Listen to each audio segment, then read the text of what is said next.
We're here on English Bay, and behind me, of course, you can see a couple of barges actually for the celebration of lights. So yesterday we had a chance to get a behind-the-scenes look. Up first, the anatomy of a firework. So here's where the magic happens. What are we seeing right now? This is Team France, and they're working on what we call one-shots. This is what creates the intricate patterns that you see.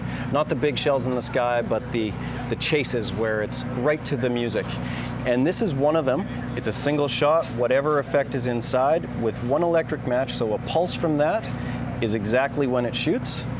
We put them on arches like this so that we can create different angles, the arches beside each other, further away, and that's where you see the crisscrosses back and forth. Let's make our way to where, again, kind of the whole recipe happens. But first of all, obviously safety, a huge concern for you guys. Safety is big for us. Safety here is controlled by the Explosives Regulatory Division in Ottawa, and we all operate in Canada under the same guidelines. So there's a real thick manual. New one just came out in 2013, and we're really happy to be governed that way. How's it all pieced together? So I showed you an electric match. We started our control panel, our control booth there. My panel connects to my field module. From there, this electric match plugs into each one of these terminals. When we shoot, we send a pulse from there, goes down the match, lights a piece of mechanical fuse, burns down the side of the shell to a lift charge at the bottom, pushes it out of the mortar.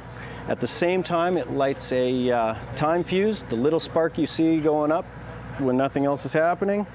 At a certain point in the sky, gets inside the shell, breaks it apart to whichever effect it's designed as. And so I'm assuming the more complicated the effect, perhaps the bigger the construction, the whole shell?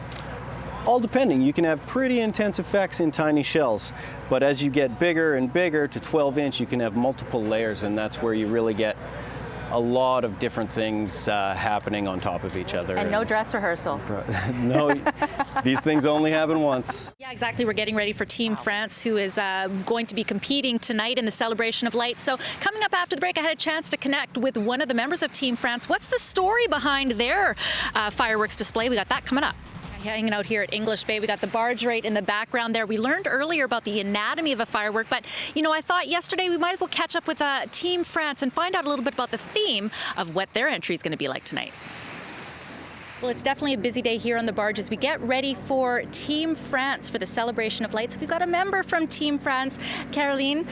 Good morning. Good morning, hello. Tell us a little bit about the pretext, the story behind your show. Yes, it's a love story between a Canadian and a French woman. This a story on the distance love. So long distance love. So, yes. And they're tired. There's jet lag from the traveling. Yes, she loves him and he loves her, and he is afraid the distance broke their love. I don't speak very well. I think you're speaking very well. The language of love. We can all understand the language of love. It's so the singer are French and Canadian too. So Natasha Saint-Pierre, Pascal Obispo. It's a mix of singer. Well, wonderful, because of course this is the first year for Team France. By the way, the celebration of lights sure to be a great time. Thank you very much, and welcome to Vancouver. Thank you very much.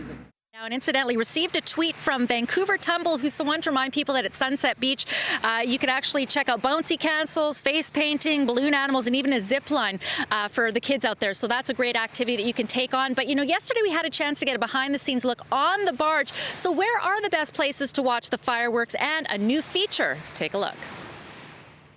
Man, lots of people at work here. Callie, how many people do we actually have working right now? We currently have 10 crew for Serious Pyrotechnics and 4 of Team France. So right now they're building Team France for a great show, and we're looking forward to it. Let's talk about Saturday's show. How was Team USA? Team USA was a huge show, and the team worked really hard, and everything went off great, and I think that everybody on the land really enjoyed it. What would you say is the best place to watch the fireworks? Currently, English Bay is definitely the best place, but then we have Sunset Beach and Vanier Park that have some really great action going on. People need to show up early to be able to get those prime spots. I know right into the afternoon people are doing it. Now you guys have something really cool on the barge, because as much as we have lots of people working right now, it's down to just a skeleton crew. Yes, our bomb shack holds 4 The rest of the crew goes away that night, and safety is our lead concern. So this bomb shack takes care of all of that for us. Well, you know, it was a great day on the barge. It was a hot day on the barge, and we're expecting hot weather as well as far as the eye can see. We'll have those weather details coming up next on BT. See you in a moment.